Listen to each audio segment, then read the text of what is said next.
Shana Tova, everyone. It's hard to believe that it's now been over a year since Hurricane Harvey hit our community. He's saying he doesn't want to go. He wants to hear my sermon. I don't blame you.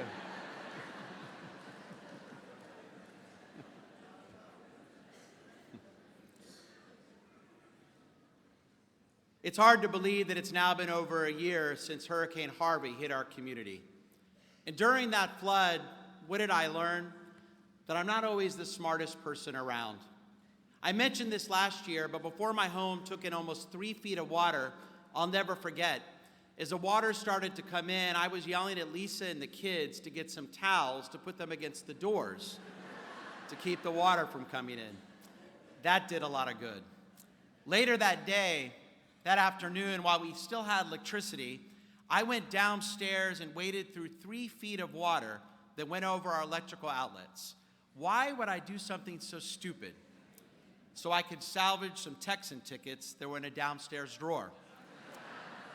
For last year's team, I should have let him float into the bayou. I hope not for this year's team, but after yesterday, that's another sermon. I wish I was done. Later that week, I even got into a heated argument with a neighbor down the street when he wouldn't move his car fast enough. I yelled things at him that were not so rabbinic. Fortunately, none of you were there. And thank God that neighbor still doesn't know that I'm a rabbi. But if he ever finds out, I think I'm going to tell him I'm a rabbi at Beth Israel. And my name is David Lyon. You could tell David I said that. We're good friends. As I look back now, many of the things I regret doing all came from a lack of patience. From someone like me who's never been a patient person, it was really hard. When things don't go as fast as I like, my anxiety can quickly rise. There's a reason why I've been stopped way too many times for speeding, or why back in my fraternity days, my pledge name wasn't Strauss, it was Stress. It's embarrassing. But as bad as I can be, I know I'm not alone. It's been said that in the past few decades, we've become the impatient nation. Think about it. We eat fast food, try the one weekend diet, we speed date, we Twitter stories at 140 characters or less, yet some tweets are considered too long. We demand quick answers to complex problems. We want instant gratification. And instant success in business, relationships, and life. So we overschedule, double book, and chase money and success at a wilder, faster pace of life than ever before.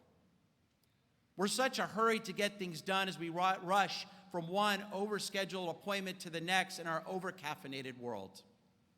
Many of us feel unfocused, distracted, and exhausted. I see it too often. As one writer put it, you juggle 10 plates while you brag about your 90-hour week and pop your Ambien to get some sleep. The demand for faster results is seeping into every corner of our lives, and it's only getting worse. Retailers like Amazon, eBay, and Walmart now battle for faster, even same-day delivery service because we expect it. As more and more of us don't even have the time to grocery shop, many grocery stores now offer to shop for you. At that new H-E-B in Bel Air, you can pull up in a special express curbside lane, and they bring your pre-ordered groceries right to you. In today's social media universe, speed is of the essence. Researchers have found that 40% of people will leave a website if it takes more than just 3 seconds to load. Yes, more than ever with our modern technology, we think that we should be able to control the world around us. We say to ourselves, I have so much to do. I can't afford to wait for anyone. So we use a smartphone app that eliminates the wait for our table at our favorite restaurant or even traffic on our local roads and highways. But too often, even Waze is not enough. Road rage continues to be one of the leading causes of accidents in this country. Yelling at other drivers like I did, tailgating, purposely cutting in front of another car, and then slowing down. Impatience can lead all of us to do things that are impulsive, irrational, and just plain ridiculous? How often do we go to lunch to catch up with an old friend, but we feel time is in such short supply, we keep our phones on the table so we don't miss anyone else who wants to speak with us? In an effort to stay connected to our phones, we make it more difficult to connect with someone in person. We all seem to be moving so fast at times when we should be taking a break. We text while we are driving, while we're in a movie, even in services. And if you're checking your phone right now on Rosh Hashanah, you really need to hear my sermon. That is, if you're even listening to me right now. I can only imagine the terrible example we as adults are setting for our young. No wonder they too always seem to be on their phone. Technological advances were supposed to free up our time, but instead, we do feel more rushed than ever before. So it seems to be more difficult than ever for so many of us to wait for good things to come, and that can even affect our finances. In the 1970s, it was common for Americans to save almost 15% of their disposable incomes. Today, it's dropped to 5%. The mantras of "I want it now" or "do it now" have given us a world that has eroded our attention spans. Major League Baseball has now instituted clocks in between innings to speed up the game because they know people today will not wait as much as they used to. This past month, Netflix announced that it was just considering adding commercials to their shows. This almost caused riots in the streets. This summer, I was able to listen to an old audio recording from the early 1970s of one of Rabbi Malev's sermons. As some of you can still remember, his sermons were incredible. He was an extraordinary rabbi, one of the best in America. His normal Shabbat sermons were almost 30 minutes. On the high holidays, it was sometimes 45 minutes. That was the norm in Rabbi Malev's generation. If I started to give 30 to 45-minute sermons, you'd be looking for a new senior rabbi. Today, congregants in every congregation of any religious denomination don't have the patience. A friend of mine told me that in his synagogue in Colorado, they just passed a rule that the rabbi's sermons can't be longer than 2.5 minutes. I hope my sermons don't want to make you pass that rule here, but I promise mine will never be that much longer than that. My friends, in this fast-paced, high-speed day and age, this past year was an especially difficult one. It's one that would test that patience, the patience of our community here in Houston and our Jewish community. For someone like me, for many of us like me, someone who lost both his home and his office, it was a lot of waiting. Having to wait for the initial cleanup to end, for the claims adjuster to visit and visit again and again, then more time to secure a contractor, and if that wasn't enough, then the real waiting actually began. Plans to make with the contractor, permits, materials to arrive, builders to show up. I know that many of you are still going through this process. It can be extremely difficult. And that, of course, was just for my home. Waiting for our spiritual home to be completed. That was challenging for so many of us. Our school families anxiously awaiting, wanting to know when they could bring their children back to their classrooms. Our congregants, you, anticipating when we could come back here for services. Our leadership wanting to know when the massive rebuilding project would be completed. The waiting seemed endless. For someone like me, it was hard. It was very hard. And last fall, it finally hit me. More than ever before in my life, there was simply going to be a lot out of my control. I had to make a choice. Let my severe lack of patience make my situation even worse and get the best of me, or find a way to develop more patience so I could truly deal with what was going to be one of the most difficult years of my life. I had one more motivating factor in my life.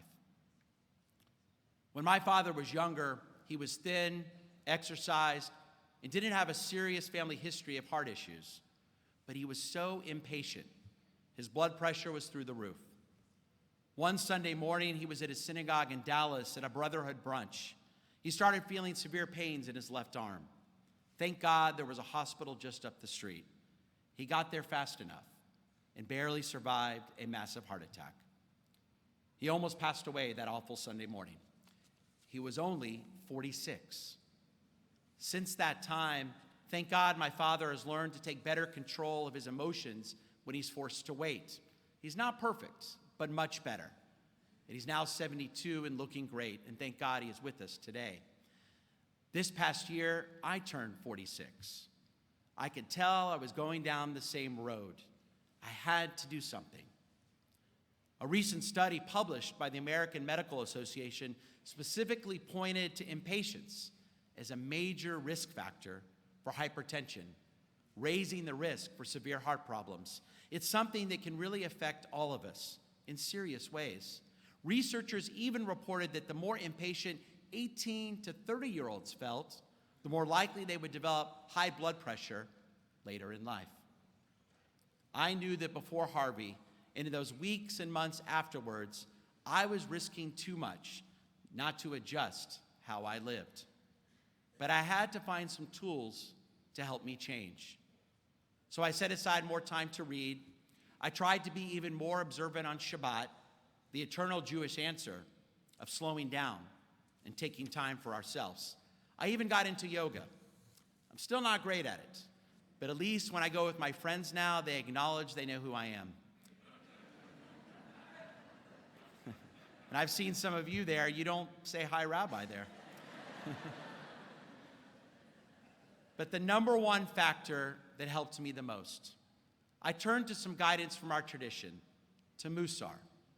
Through meditations, daily exercises, and study, Musar is a Jewish method for improving our character. I want to share one of the many Musar teachings that helped me.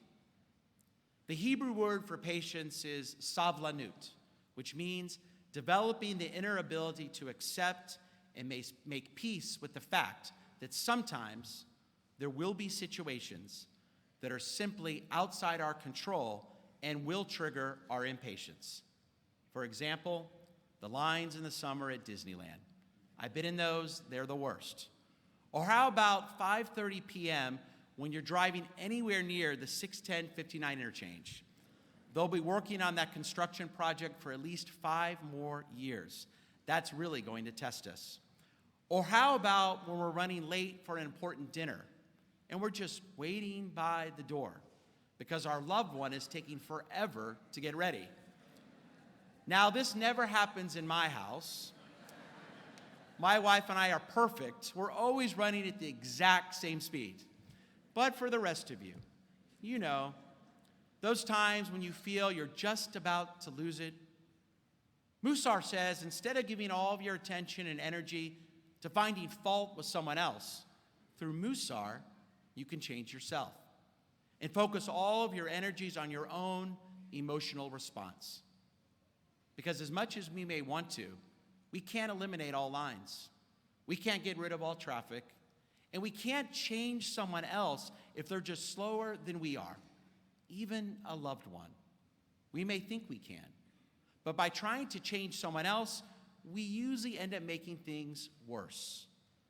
Musar teaches us we can only change our response.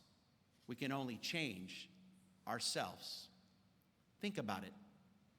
When we don't make peace with just a slow situation that we can't control, our blood pressure usually rises, and too often we explode, and it's never good. We're likely to make some really bad decisions because we let our emotions take over and make the decisions for us. An email you wish you would have never actually sent, a rash decision you made at work, a hurtful word you said to a loved one because you did not wait to think it through.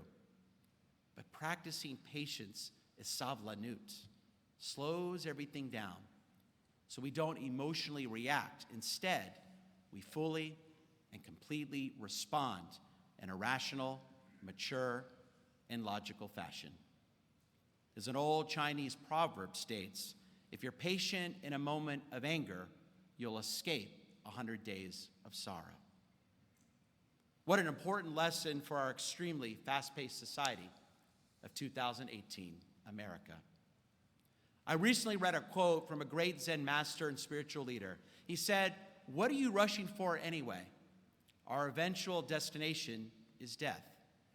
I know, not the most uplifting of quotes, but one that is really true. As some of our wise, older members have said to me, "Brian, slow down. Life goes by so fast anyway. Don't rush it any more than it needs to be."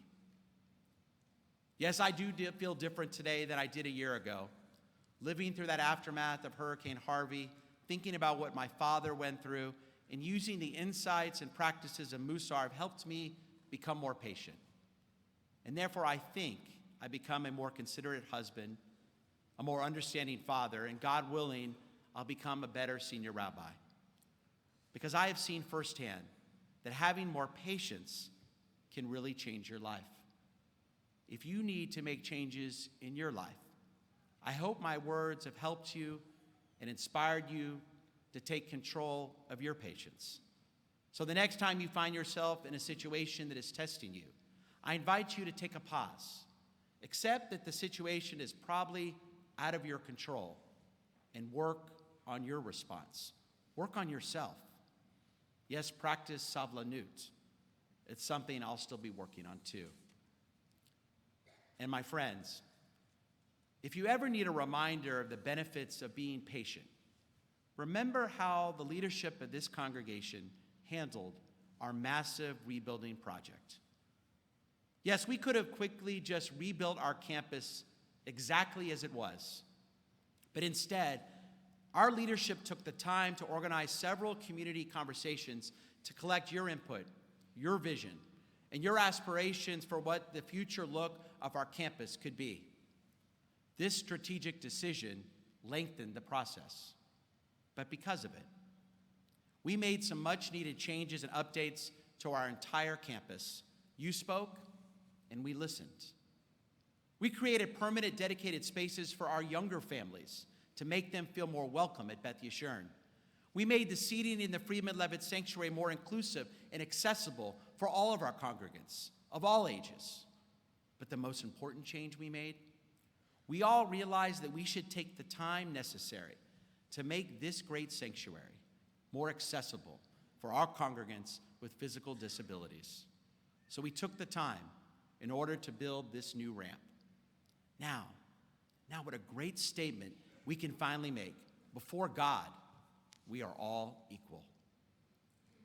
None of this could have happened if it wasn't for the discipline, focus, and composure of our executive committee led by Jared Bloom, Andy Berger, and Arlene Staller, our building committee led by David Stein and Gary Swartz, our interior design committee led by Linda Mendeloff and Andrea Stein, our fundraising team led by Bruce Stein and Jennifer Sutton, and our synagogue and school staff led by Rabbi David Rosen, our retiring executive director Lou Dorfman, our education director Cheryl Eskowitz, the head of our day school Dan Alstrom, and head of our maintenance Bruce Jackson.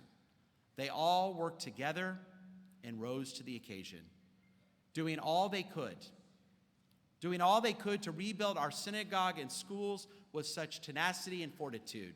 They worked day and night, hours and hours, with care and discipline to do what was necessary to rebuild Congregation Beth Yeshurun. All of them taught me and inspired me. They reminded all of us of the importance of having patience. To our entire synagogue lay leadership that is here this morning, and to our entire staff, let us now give you the gratitude you deserve.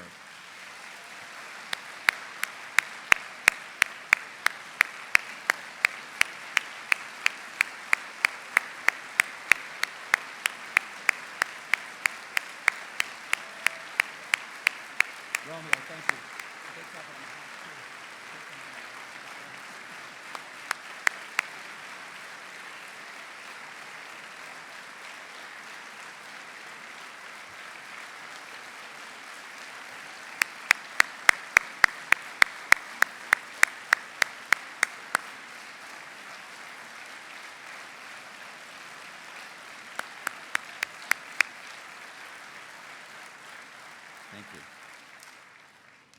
These men and women allow me to do the greatest blessing I can do as a rabbi, to have a place to pray, an office to counsel people, and for all of us to have a home. Thank you for all you do every day, and especially over this past year.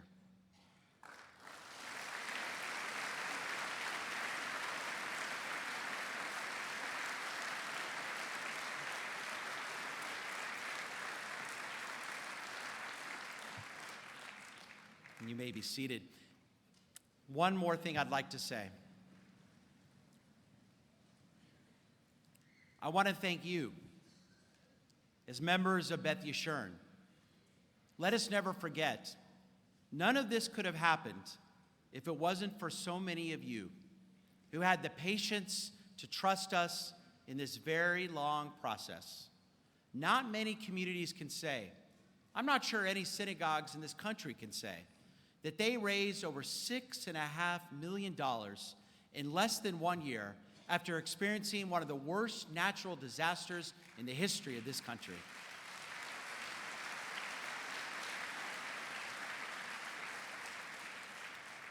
But we are Beth Yeshurun. That's who we are. Over 1,600 donors. We are extremely blessed in this community. I do know. Actually, I know for sure. We have become a tighter, stronger, and even more extraordinary community, going through this disaster, rebuilding in this process, coming together. I believe we're stronger than ever before. My prayer is that over this new year, God willing, a normal year, we will all continue to see that patience can do so much for us personally and for our precious. See about the phones? We'll all continue to see that patience can do so much for us personally and for our precious community. Shana Tova, everyone.